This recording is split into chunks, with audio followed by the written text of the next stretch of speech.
की बहू। रंजना कभी ब्रश नहीं करती थी। उसे कितनी बार उसके माँ बाप ने डांटा, लेकिन उसका कोई असर उस पर होता ही नहीं था, जिस कारण से उसके दांत पीले पीले हो जाते हैं। शादी के बाद। अरे बहू, वैसे तो तुझ में कोई कमी नहीं है, पर तेरे दांत इतने पीले कैसे हैं बेटा?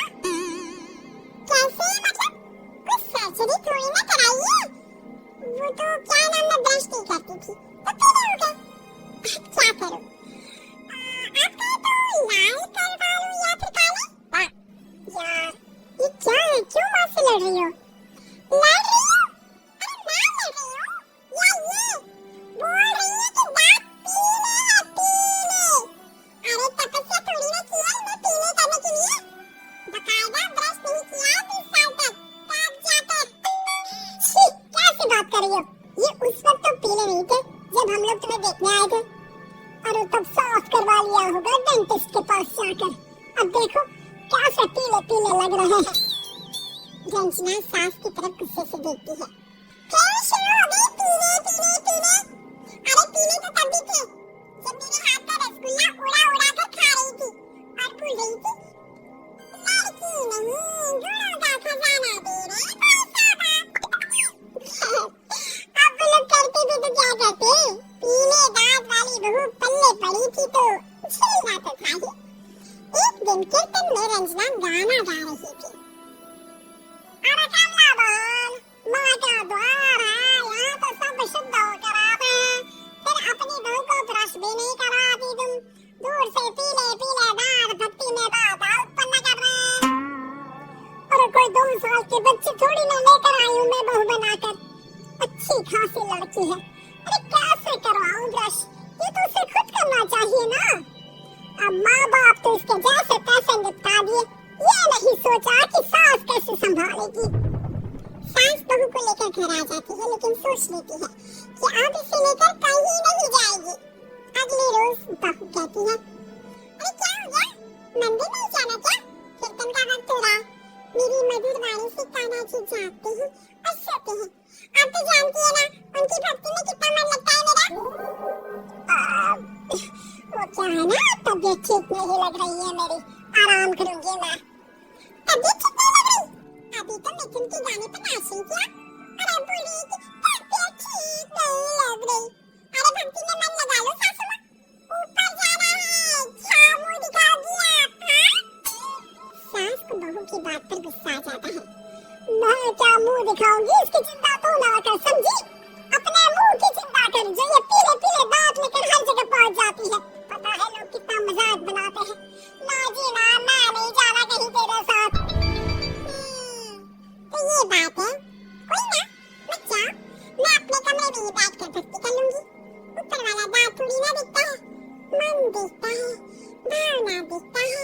और अरे बस बस, तू सब कुछ दिखा, बस ये सफेद चमकदार दांत ना दिखाना किसी को, है? जा यहाँ से। बहू को सास की बात का कोई फर्क नहीं पड़ता, वो तो जैसी थी वैसी ही रह जाती है। सुबह नहाकर किचन में खाना बनाना, फिर खाना खाना, कीर्तन भजन करना और सो जाना। एक दिन, माँ जी मैं सहेली के घर जा रही हूँ, शाम को लेट आऊंगी। हो तो जाना, मैंने कौन सा तेरी आरती करनी है घर पर बैठकर। रंजना सहेली के घर जाती है, जहाँ वो पार्टी में जाने की तैयारी कर रही होती है। अरे शिखा, कहाँ जाने की तैयारी कर रही है? मैं गलत वक्त पर आ गई क्या? अरे नहीं यार, उल्टा सही वक्त पर आई है। मैंने ये साड़ी और ज्वेलरी निकाली है यार, शाम को इनके ऑफिस की पार्टी में जाना है। बताना कैसा लग रहा है ये सब? नहीं यार, इस ड्रेस के साथ तो वो वाली ज्वेलरी अच्छी लगेगी। हाँ सही बोल रही है, मैंने ध्यान ही नहीं दिया। वैसे तो हमेशा से मस्त फैशन सेंस रखती है, तो बड़ा जाती होगी ना पति के साथ पार्टी में। रंजना कुछ नहीं बोलती, बस सोचती है कि यार काश ये बात सही हो जाती, पर मैं क्यों नहीं जाती पार्टी में? क्या इन लोगों की कोई पार्टी होती नहीं होगी? रंजना घर आती है और रात में पति से सवाल करती है, एक बात बताइए, आप मुझे किसी पार्टी में क्यों नहीं ले जाते? क्या आपके यहाँ ऑफिस में पार्टी नहीं होती? पति बेचारा क्या कहता कि दांत पीले हैं तुम्हारे इसलिए।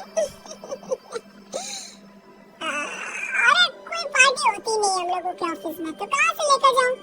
और मार्केट, मॉल, कहीं वीकेंड घूमना, कहीं तो अरे यार सारे हफ्ते में एक छुट्टी मिलती है, तो सोचता हूँ कि आराम ही कर लूँ क्या। रंजना मन मार के रह जाती है।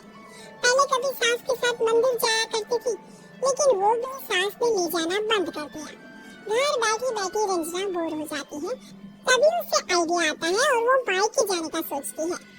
सासू माँ, 2 दिनों के लिए मम्मी के घर जा रही हूँ। अच्छा अच्छा ठीक है, आराम से जा।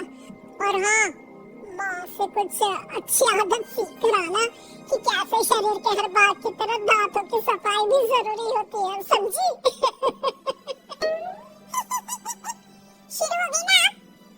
वो लोग आपकी तरह नहीं है कि छोटी छोटी बात का बतंगड़ बना दे। उन लोगों के लिए मैं मायने रखती हूँ, ना कि मेरे पीले पीले दांत।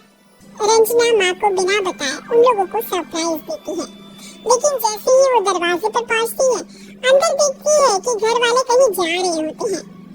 अब माँ, काश रंजना दीदी के दांतों वाली प्रॉब्लम नहीं होती, तो वो भी हम लोगों के साथ चलती ना बुआ जी की बेटी की शादी में। हाँ बेटा, लेकिन अब उसे कौन समझाए कि उसको उसके पीले दांत नहीं दिखते, लेकिन उसके आसपास के लोगों को कितना एम्बैरेसिंग फील कराते हैं। मुझे तो कितनी बार उसके स्कूल के टीचर ने शिकायत की कि उसके साथ कोई लड़की बैठना भी नहीं चाहती, और ना ही कॉलेज में कोई उससे बात करना चाहता था। लेकिन पता नहीं क्यों उसे ये बात समझ में ही नहीं आती। कोई कमी नहीं है उस लड़की में, बस यही कि दांत पीले हैं। वो तो भला हो जीजा जी और उनकी माँ का, जो दीदी को जैसी है वैसे ही रखा हुआ है। रंजना को अपने घर वालों की बात सुनकर बहुत दुख होता है। वो सोचती है कि वो क्या करे, लेकिन फिर वो सीधा डेंटिस्ट के पास जाती है, अपने दांत चमकाती है और कसम खाती है कि वो रोज ब्रश करेगी। और क्या हो गया, तुम तो 2 दिनों के लिए गई थी ना, पर कोई ना, अच्छा है चलो आ गई तो। रंजना सास के सामने आकर खड़ी हो जाती है और पूरी स्माइल करती है, उसके चमकदार दांतों को दिखाती हुई। चलो मंदिर। माँ मुझे माफ कर दीजिए, मैंने आप लोगों को बहुत एम्बैरेसिंग फील करवाया। मैं आज से रोज ब्रश करूंगी।